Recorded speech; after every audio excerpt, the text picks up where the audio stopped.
Okay.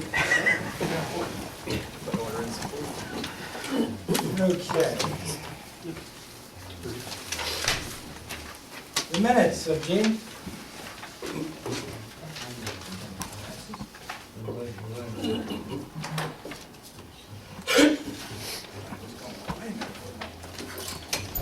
The minutes of January 13th, 2016. Gentlemen, have you had a chance to read them? If so, any comments? If not, motion to accept. I'll move it. Second? Second. Second by Paul, all in favor? Aye. Approved. Okay, public presentations. If there's anybody in the audience who would like to make a comment one way or the other about anything that's going on in the town, we give you 3 minutes to make a comment. Anyone here? Yes, sir. Just give your name so that the town clerk could hear it. Just want to get my neighbor, he's involved too, so I want to get him on the You're line. Mr. Ferriel? Yes, I am. Why don't you come up and, Hello, Joe. Hi, Henry. Okay. Okay, yeah, we're starting here. Okay, I got, okay. Okay. So I'm Joe Ferriello of 2 Sweetwater Hollow, and on the line is Henry Heinlein of 129 Oxford Road. As the closest residential property owners to the proposed town hall project, we are very concerned. We understand the need to consolidate town offices in one convenient location for our residents, and the need for efficient space to serve the community for generations to come. We, however, have endured being the closest residential property owners to the library. The original proposal for the library included taking the Heinlein property as part of the project.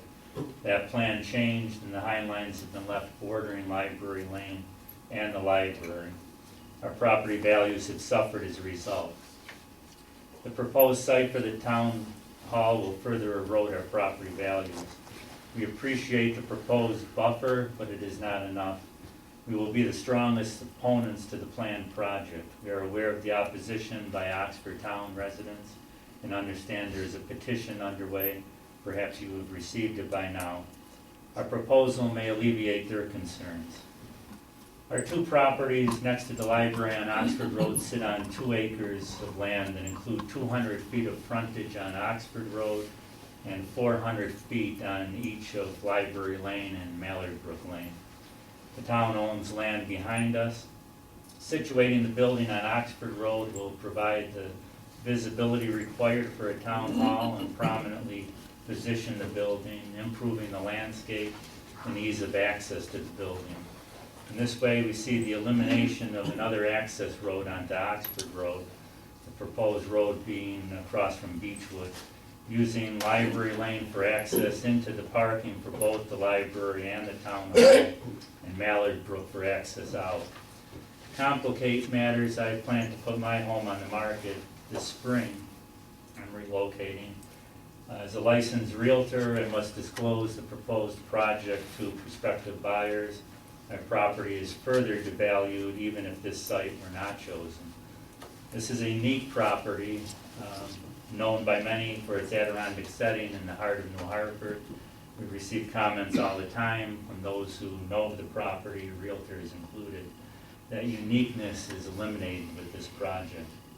I know these projects take time to plan. This discussion has been over the course of 30 years now, looking for a location. We feel that this is a suitable location in the heart of New Hartford, right on Oxford Road, adjacent to the library. An opportunity exists today to add real estate that will serve the future needs of the town for years to come. Henry, do you have anything to add? Well, I'd like to point out that this is kind of a unique situation between you and I, that we can offer up the 2-acre parcel. Also, I gotta keep in mind how much of our property value has gone down just with the existing location of the library adjacent to our land, and then this proposed building in the back. It's going to force us into a situation position where we're gonna have to work the town over to get a zoning change if, you continue to wanna put your project back there. Because we're gonna have to sell our property off at a commercial value rather than residential. You know, if I've reached the age now where there's a lot of property for me to take care of, Joe is in a position where he needs to sell his property so he can move out. I don't know if this opportunity would be available again without a lot of headaches. Here's some people that are agreeing right now to help you guys out. We're not looking to make any kind of a fortune, which is going to gain some of those value we lost in our property. I'll let it settle at that at this point. Well, we would propose if the current location were where you were gonna go, that our property become at least for professional office use, being sandwiched in between the library and this complex, that would be an alternative. As I tried to mention in our email, this is probably getting way ahead of ourselves. This was a concept that was just tossed around, and I think it's only at that stage. My guess is right now is that there's, we're not proceeding with this at this point. Like I said, it was a concept. There are other locations that have been discussed, not in a serious mode, but this one was given some thought, and basically the reason being is because of the location of the library, access to the library, having the senior citizens there, so it was thought that it might make a ideal location for it. But we are a long way away from making a decision on the location, so I would have to say at this point, this conversation is very premature. I mean, we're not even close to making a decision whether we're even going to proceed with the building, let alone where that location is going to be. Okay. Anything else, Henry? No, except that we're being more and more driven to getting our property reassessed as far as having a right to putting some commercial things into place, such as professional office buildings, stuff like that. Right. Like I said before, though, and I'll say it again, this is kind of a unique situation. The two of us got together and made a decision to offer up the property that way to the town. But if they're not anywhere near the planning stages of other than the thought to put this building up, then we're going to have to deal with the fact that it is on the planning stage, and it's something that we have to give notice to anybody that we want to sell our property to. So Right. I just will have to look and see what they have to say, but the time is not exactly in our favor, it's because of it, maybe in theirs to wait. That's all. Okay, thanks a lot. Okay. I Thank you. thank them for at least listening to us, and we'll wait what they have to say. Okay, thank you. Okay, Thank you. Joe. Bye. Thanks, Joe. Sir, Yeah, I spoke to Jim Messer, Rich Catlin. your name again? Richard Catlin. Okay. I've talked to Jim and to Rick Sherman. February 4th, I headed up to the post office and realized that the woods on my property wasn't quite all there that was there the day before. The town had come in to trim and got a little carried away and went probably 15 to 20 feet into my property line and took everything out. They took out 25 trees, all the bushes I had in front, everything in front of the property, any of the growth was all bulldozed. And pretty messy. I mean, they left all the stumps. There's roots and debris all over the place where they cut it up. Randomly went in, just cut trees in half, cut the tops off, cut limbs off. It looks like it was being cleared to build, to make a building lot.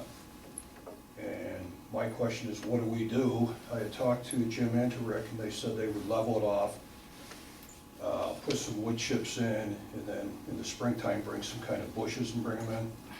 But that's not gonna compensate for the area that's now vacant. I mean, these are all hardwood trees. What's your address? 3761 Oneida Street. And it's all hardwood. And your, the spelling of your last name is? Catlin. I mean, there should be some compensation for going 20 feet over your property line and just, I mean, they just cut everything out of there. I had a 10, 12-foot flowering bush on the end of the lot, they cut it right to the ground.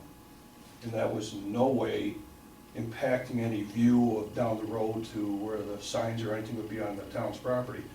I mean, they just cut this right down to the ground. Big bush on the other end, flowering bush, cut it out, cut all the I had grapevines, and it was nice, it was almost like a canopy type thing in the summertime, that the deer would go in there and they'd bed during the night. Well, now they can't, I mean, it's wide open, it looks, you know, it looks destroyed, it looks like a bomb hit. And my question would have been, wouldn't it have been more feasible to wait to spring or summer once the growth was in place and then say, okay, this is what we gotta trim, because this is now what's blocking our view. You go in the dead of winter and you're hacking off maple limbs 10 feet in the air, you know, with an 6-8 inch diameter, just cut it off, right off a big maple.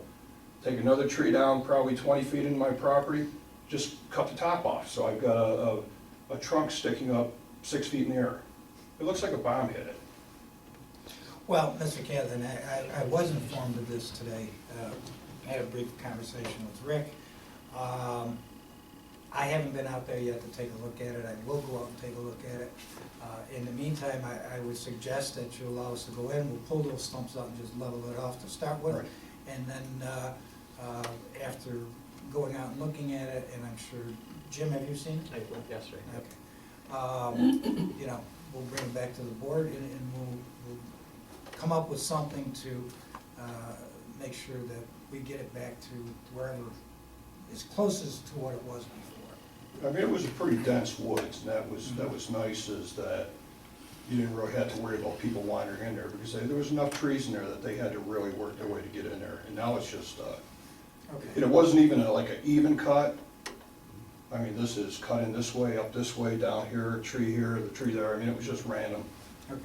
Does Let this- me, go ahead. Does this front on Oneida Street? Yes, yes it does.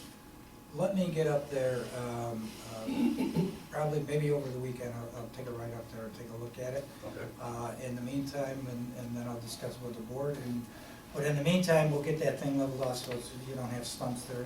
They're not going to do you any good anyway. Right. So we'll have the highway department go up and take care of those, and get something there that'll level it off, and then we'll get back to you as to, you know, what our plans are and see if they meet your okay. Okay, very good. Okay? Gentlemen, thank you very much. Appreciate your time. Yep. Want me to meet you up there, let me know. Yeah, I'll give you a call. Jim, you've got Mr. Gatlin's phone number? Yes. 3716. Anyone else? Yep. Bonnie Hetzel, 15 Harrogate Road. Saw the article in the paper.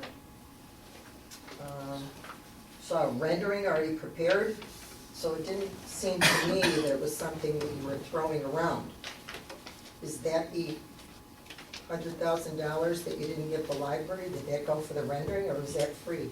Just, I did that free on my own time. Oh, okay. Yeah, Just so curious. there was no charge to the town, and that was something that I came up with my own, so.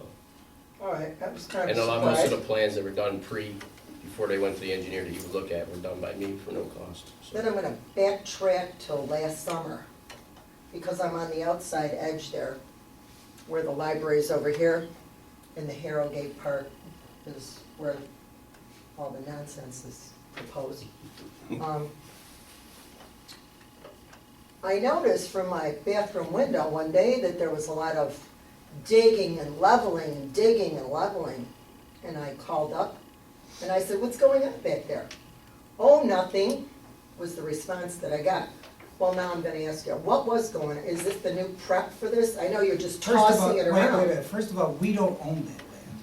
Oh, as of okay. yet. So if anybody was out there digging, it was probably the owner of the property, not us. Oh, I wish your office would have said that, Okay. because Well, they maybe they just didn't know. acted like, I don't know. Well, they probably didn't know. Well, they could have said we don't own it. They would know if you own it or not, right?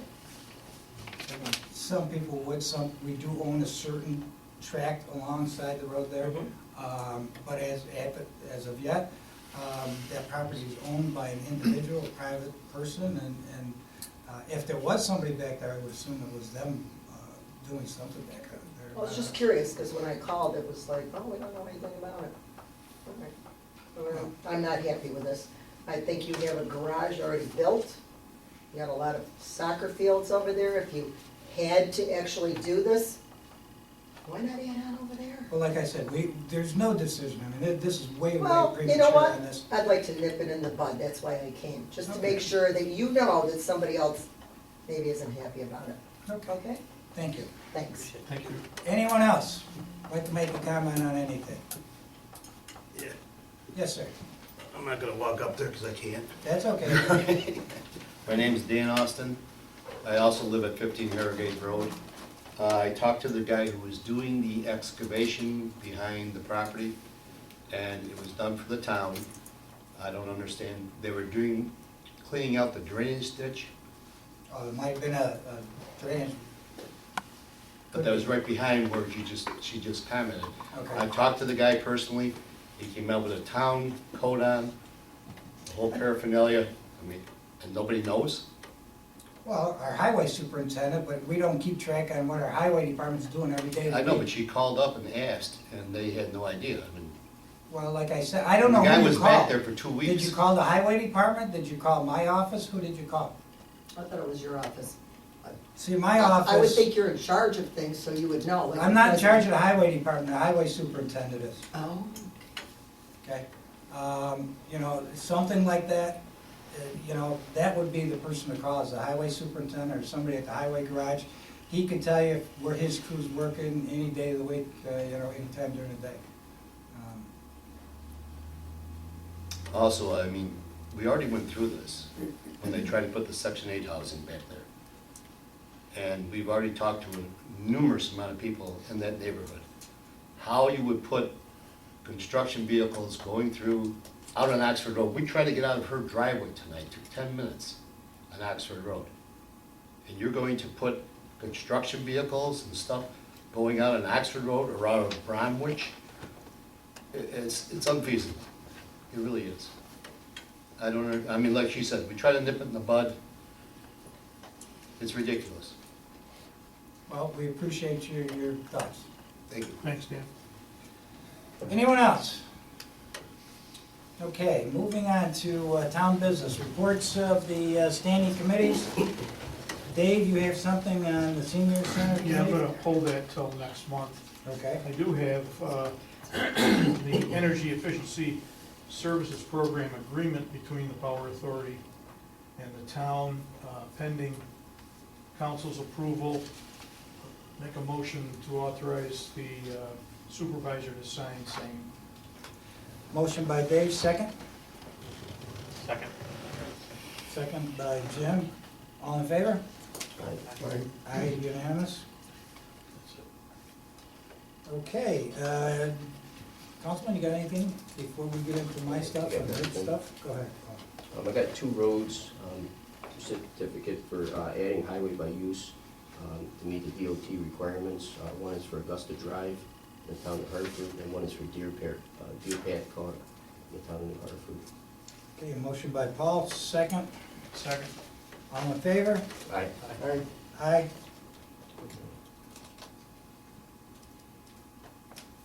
I just had one more thing. This needs to be signed by Rick, right? Superintendent of Highways? That's what I'm sure. Yeah. And I just had one more thing, for the brine, we give a 5-cent discount to New York Mills. That wasn't on the contract for them. So I Right, was- we need to have that revised. Yes, so I would make a motion that revise the contract for 5% discount. Yep. Motion 5 by, cents discount, sorry. second by Rich, all in favor? Aye, Aye. 5 cents discount, sorry. Cents, yeah, 5 cents. Anything else? No, Nothing for Paul? Jim? Dave, you all set? Rich, got anything? You all set? Matt? Counselor? Yeah, I have a couple items. Joe, you want to step up? We've had two codes violations which we recently brought.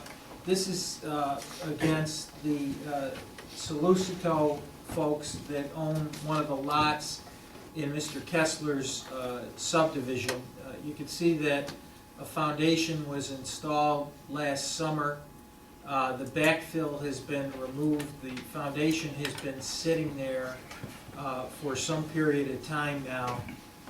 Judge Copeland found the folks guilty of violating our building code. One of the walls has partially collapsed, and we wanted to proceed with an unsafe structure notice to them and see what kind of response we get and if we need to schedule a hearing. So I'm asking for the board's direction as to whether or not you want to go forward on that property. Joe, did you want to add anything? No, just that the foundation's in jeopardy of further collapse. This is the contractor, right? No, that's the owner. The owner. The owner through the, according to the testimony at the hearing and Judge Copeland's finding, the owner threw the contractor off the job site. So it's just been sitting there since May or June. What was the disposition in court? Where was it? Guilty. Okay, but the situation was. Fine. Okay. He can't make him tear it down. Okay.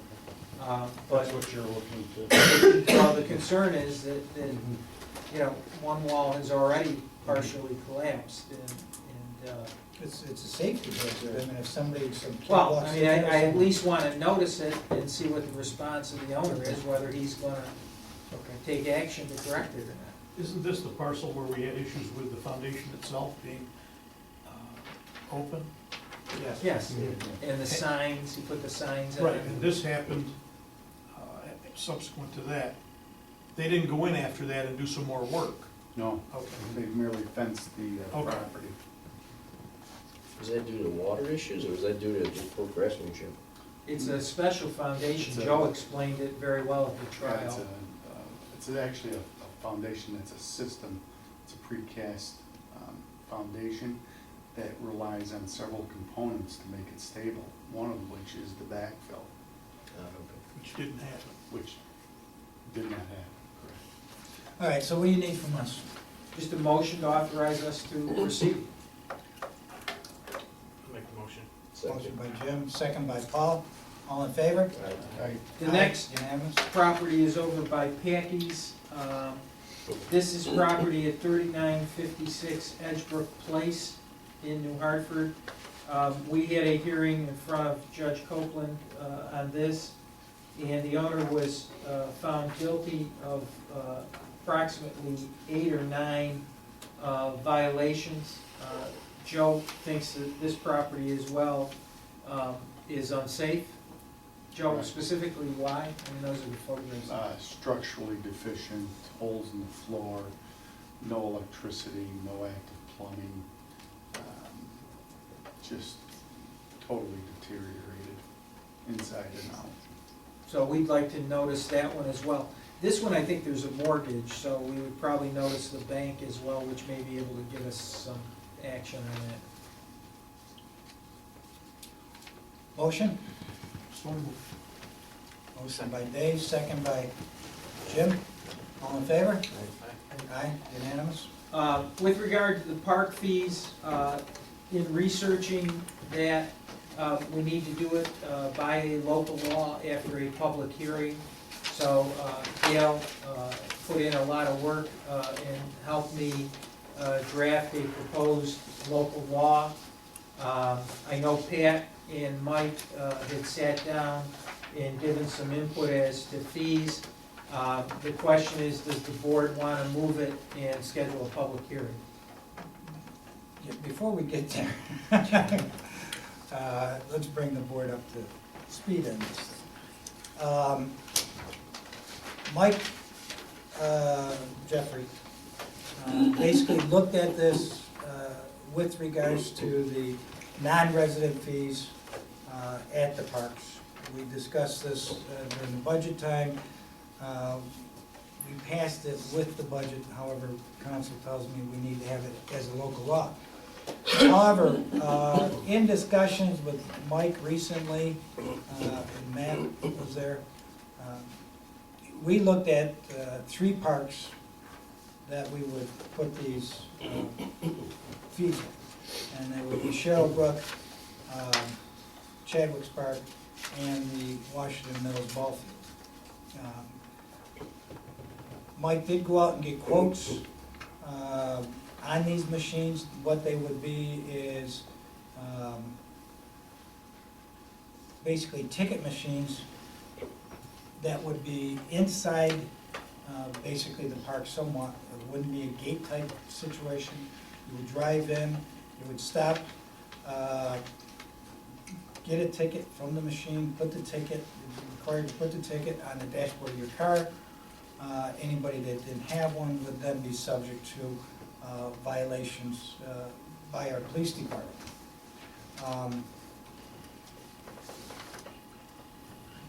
In discussions, it was felt that this was better than having a gate, because the gate would back up traffic, thus slowing down traffic for when the residents wanted to get into the park, et cetera, et cetera. Policing of this would be done, at least initially, by the security patrols that we have up there now. Our paid security, not the police department, but the security. And at such point that violators were found, they would contact the police department. The police department would send their car up there, issue the tickets and to any of the violators. The cost of these machines, I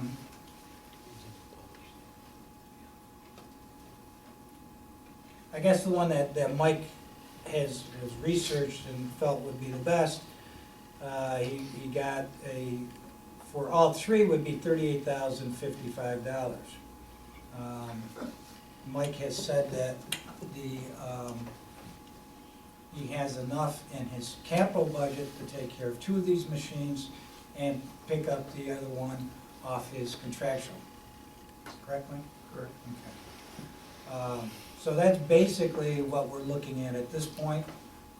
So before we jump into the local law, I'm sure you gentlemen probably have some discussions. Mike's here tonight. Matt was at the meeting, so, you know. What were the figures on the machines? Total of $38,000 for all 3. What's calculated as the return on investment to pay for these machines? Like how quick? I mean, it's 30,000. Well, we're hoping that they get paid for in 1 year. Yeah, I don't know. We gotta have 150,000 in revenue. Well, if you get 150, then you get 100, you need 188. Why? Well, they got paid for the machines, you should cover the recoup your Well, we got cost the of money in the budget now for the machines, so that's what I'm saying. Yeah. Are these machines used in other parks? Yeah, as a matter of fact, Mike checked, they're used in a number of state parks or other parks, right, Mike? Shenango Falls State Park, Niagara Falls, I looked at them there. So there's a lot of parks using them and they work? There are machines that are in Sylvan Beach, Skinny Atlas, Casanova, Right. some college facilities also. They maintain the machine? There's a maintenance contract with them, they're solar powered, so we don't have to hook them up. Who puts the tickets in?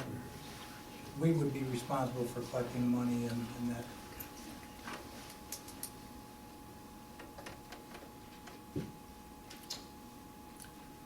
Couple of things too, Pat, follow up to our meeting. For similar machine, they do have one that does the change. We talked about it being able to provide dollar changers. There is one machine that can do that. And Approximately the same cost. So that's a plus. And just the machines down the road, if they, I've just verified that they can be used to operate a gate or to provide an admission ticket and you know, do paid admittance right at the front. So you always have the alternative to use machines in different ways.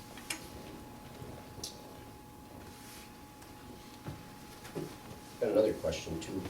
I know we pay for the security team to be in the park, which, you know, there's a fee to that.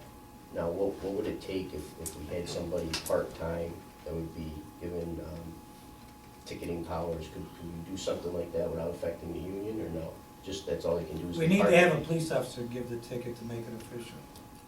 So we're gonna have like a park Can person? you explain how that would work, chief? About the enforcement part of it? I don't have any concerns.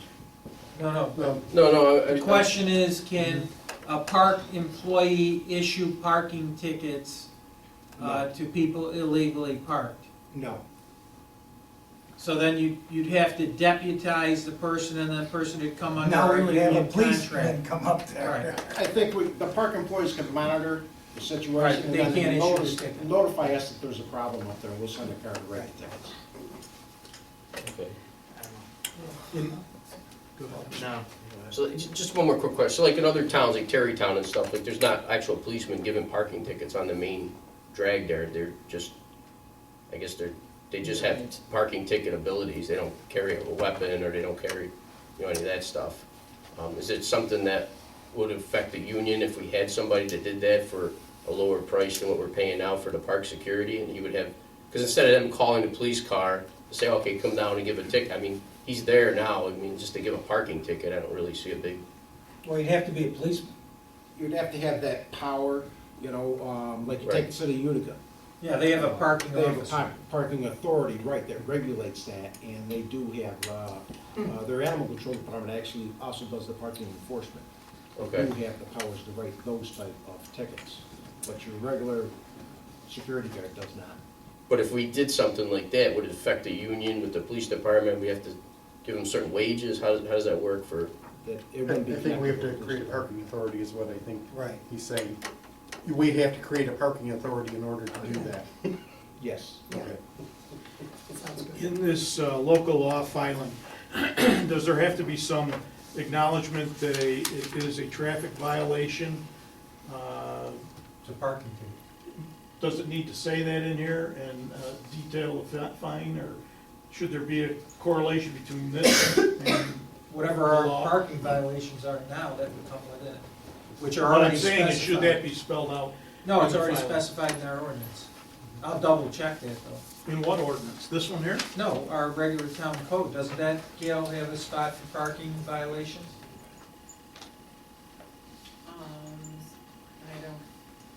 I would say no. It has to be Parking established violations? somewhere. Chief?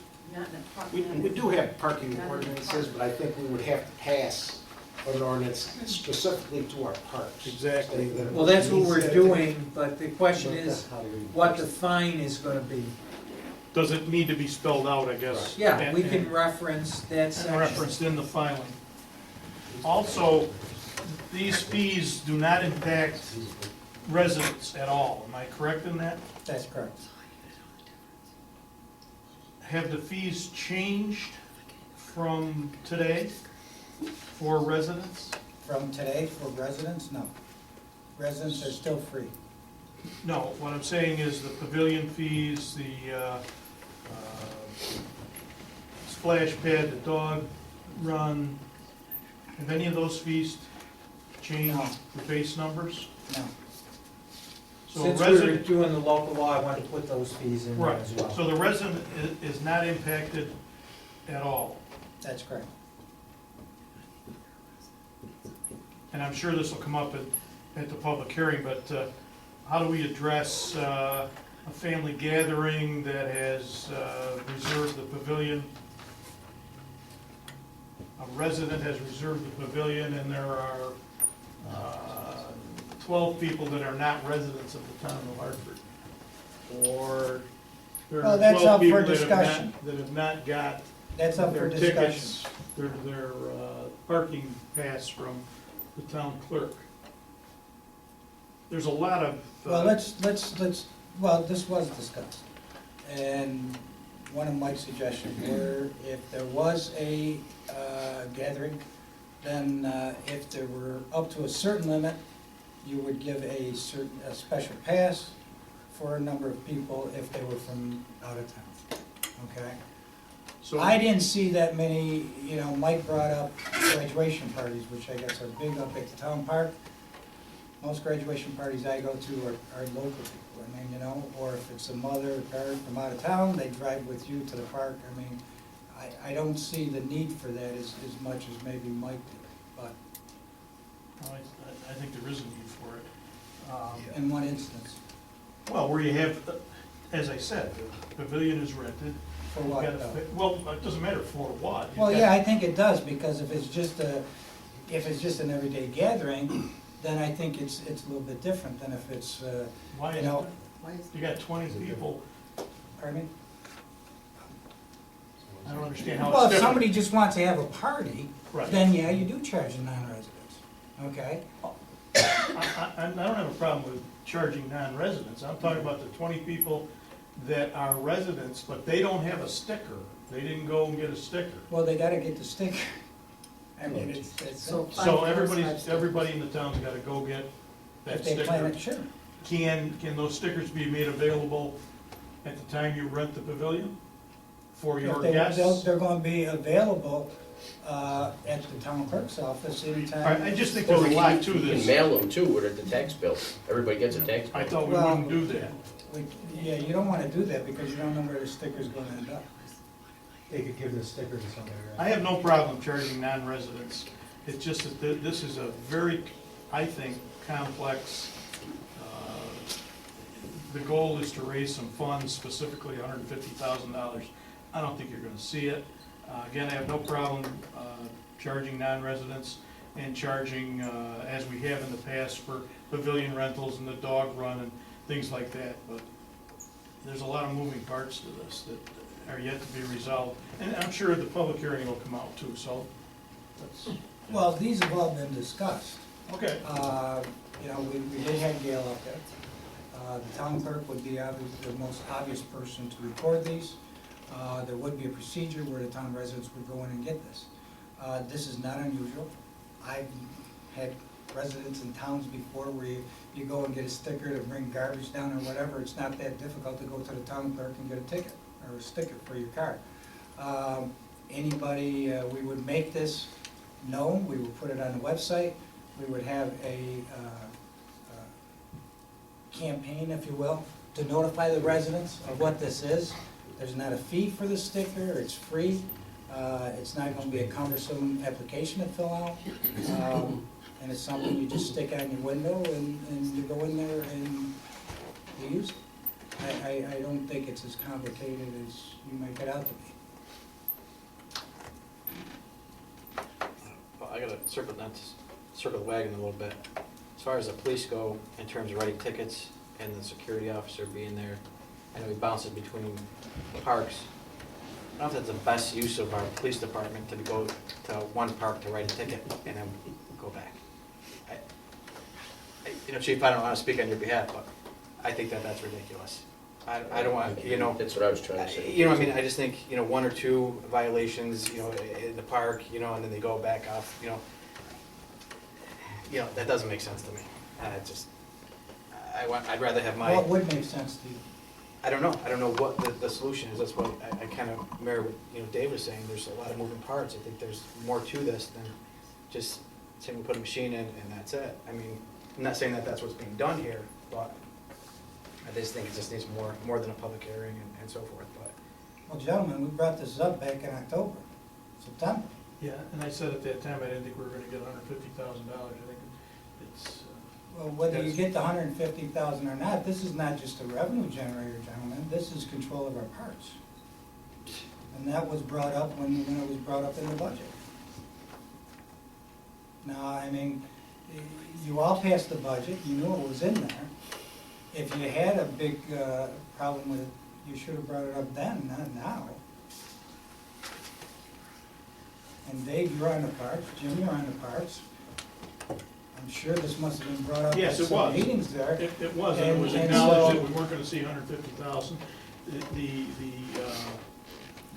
pavilion example that I mentioned was brought up. You know, how do we do this where it makes some sense and still makes it manageable and, Well, gentlemen, I asked you to be on a committee months ago. I find out that there's nothing being done No, to there's- start and initiate these parking fees, which were passed in the budget several months ago. that's not So true. we had to get this done because we can't wait much longer. if we have a public hearing, it's gonna be in March, and then right after that, we've gotta start working to get this thing done at the parks. I agree, the sooner that this is in place, the better. I think it's got some holes, however. Well, let's discuss it. I think I have. Well, give me some solutions. I don't have any solutions. I'm not totally in favor of doing this whole thing, because I think there's too many unanswered questions. Well, Dave, you're about 5 months too late. Why didn't you say this back in the budget? You voted for the budget. That's right, and I said we weren't gonna get $150,000 out of it. Why'd you vote for the budget? I have no problem paying, having non-residents pay for the use of our parks. I think All right. that has some validity, but it's Okay. nowhere near. Well, let's get off $150,000. the 150,000 at this point. Why? That's the whole reason for doing this. No, it is not, and that's what I said, and I said it back at the budget time. There are bigger concerns to me than the revenues off of this thing, and that's taking Controlling- control of our parks. Controlling, Yes, the entrance to the park. yes. And I think that's a big concern. Absolutely. But I mean, you know, here we are at the 11th hour, and nothing's been done to this point. We gotta take something here, we can't wait much longer. This was a proposal that Mike came up with. We discussed it, I thought it was a very viable solution, what was being What's the presented. projected on these figures? How much do you anticipate? Depends on who you talk to. What do you say? You I must say have done- 150,000. You must have done some projections, Yeah, 150,000? 150,000, that's what we came up with, that's what Dan came up with, and I agree with it. I The think if figures you I talk- saw didn't reflect 150,000, based on actual figures and then taking a reasonable percentage, et cetera, even Dan, I think, had trouble. No, Dan actually took the figures from Mike, and then I don't wanna he- put Mike on the spot, but, you No, know, but he took average daily figures from Mike, and. I don't recall it that way. Mike, did he get figures from you? Dan called and got daily estimates of vehicle traffic in all Okay. parks. And then he backed it down from that. He took half of that and then took, I think, even less than that, a third of that is what he took. And we never A came third up of to that. 150,000. That's what he came up with, that's how he came up with it. Okay. Let's try it. He didn't pull it out of the air, I didn't pull this out of the air. Okay, the You know. figures I've seen don't show 150,000. You're talking 70,000 at best. Well, like I said, this is the figure that Dan came up with, I agree with it, I went over it with him, I All right, agree good. with the figure. Very Okay. good. Now, we could sit here and debate the figures all night long, but now implementation of how to collect it. I think this was a good suggestion by Mike. He spent a lot of time on this, did a lot of research with other parks. Yes, he did. I gotta be honest with you, it wasn't what I thought, wasn't my initial suggestion at the time, but after listening to Mike and Matt, the pros and cons of it, it seems to be the best way. And it's apparently, from Mike's research, I don't wanna put words in anybody's mouth, as I recall, these seem to be working fine at other parks. The other thing is, it's probably gonna be a work in progress, at least for the first couple of years.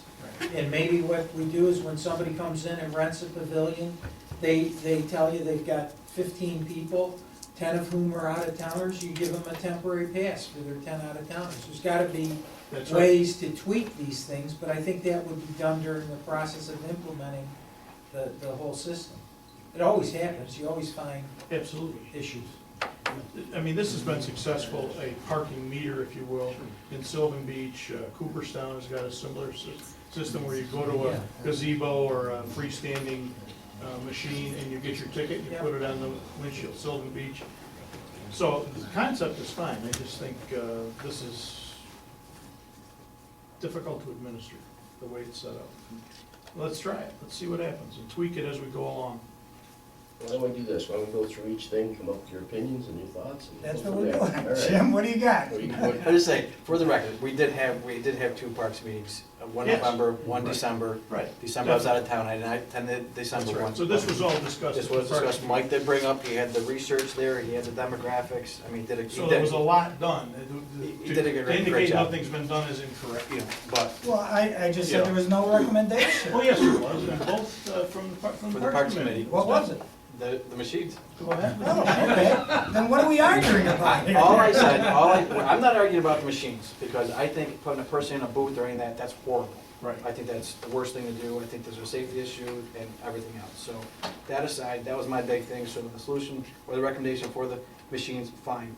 And I think there's ones with cameras and so forth down there too, Mike, right?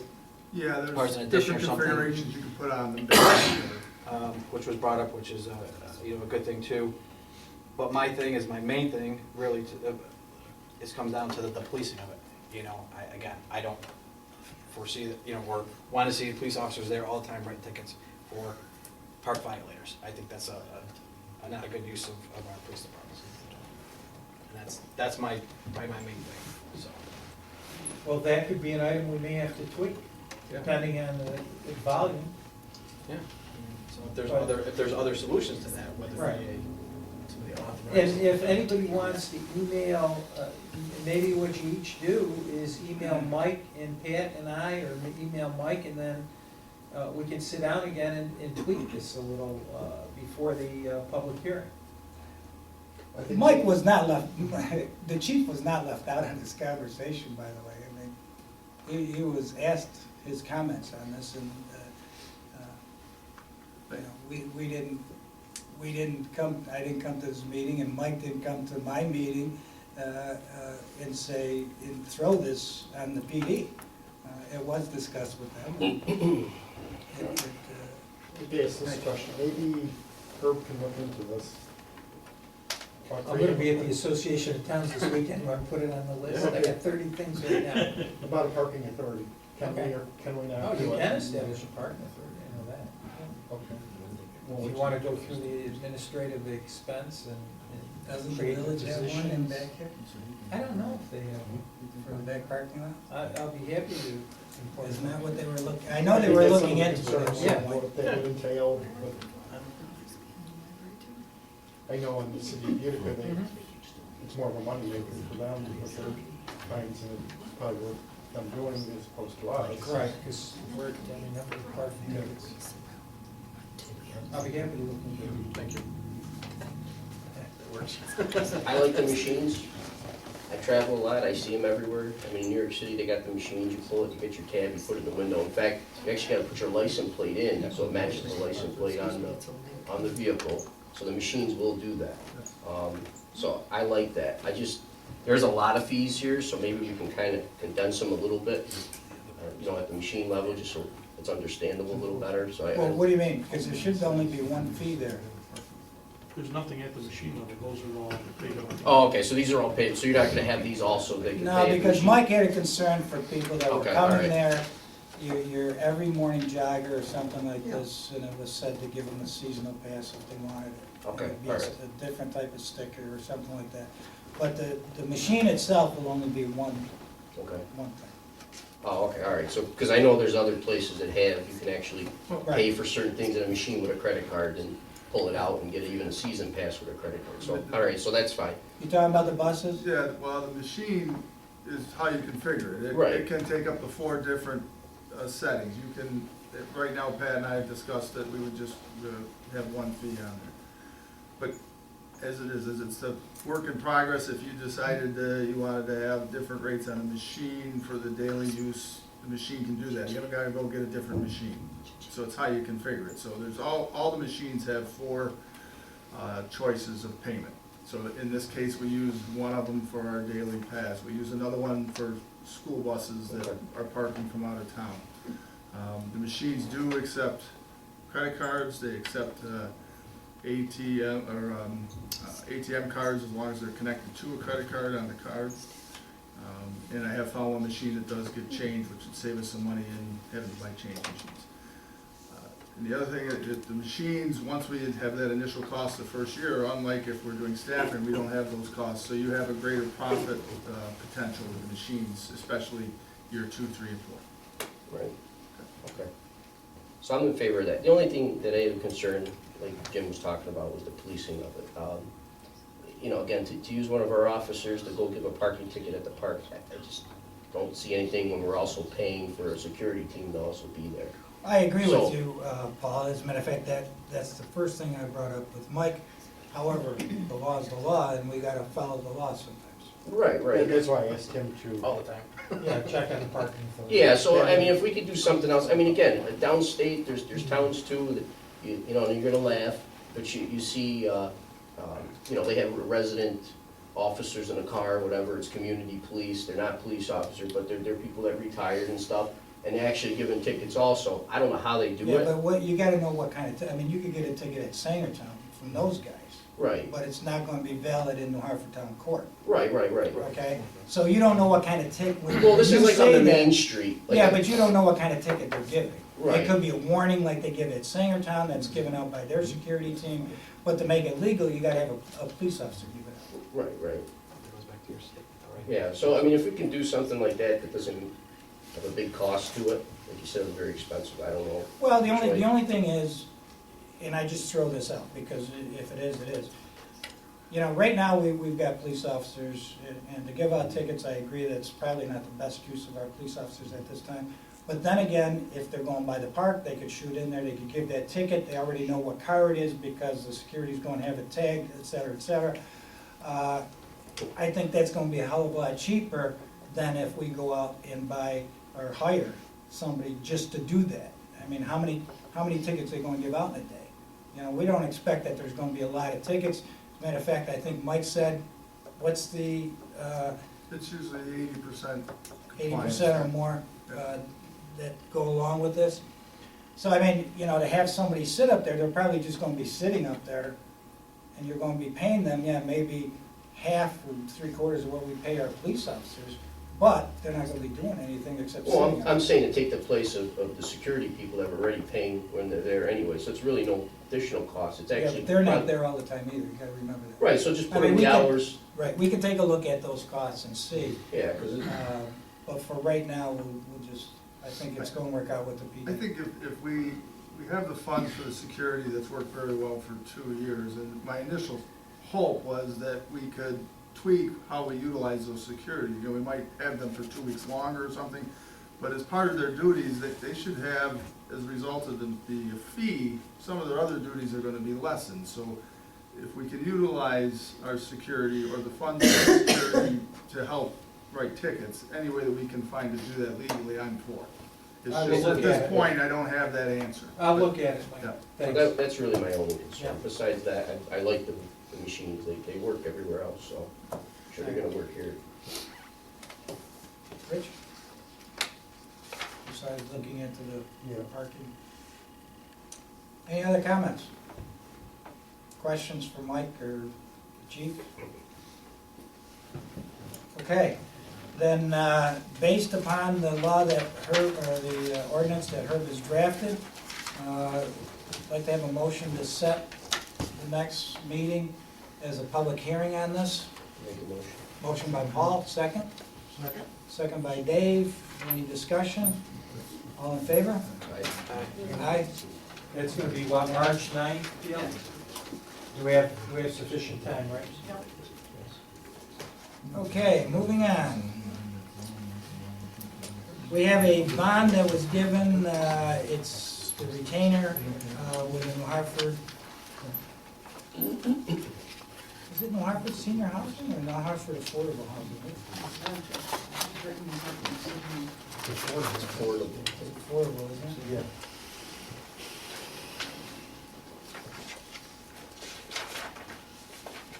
Is this Middle Settlement Road, or where is it? Yes. Yeah. It's affordable. It's all complete. Joe has gone up there, everything's inspected, we're all set on it, right? We could release the bond, Joe? Yes. Okay, I have a motion to release that bond. Make the motion. Motion by Paul, second. Second. Second by Dave, all in favor? Aye. Aye. The vouchers, gentlemen, have you had a chance to look at them? If so, questions, comments? If not, a motion to accept?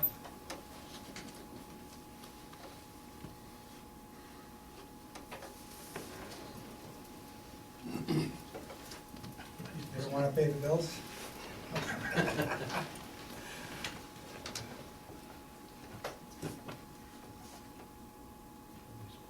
Gentlemen, you want to have a motion to pay the bills or no? I don't know.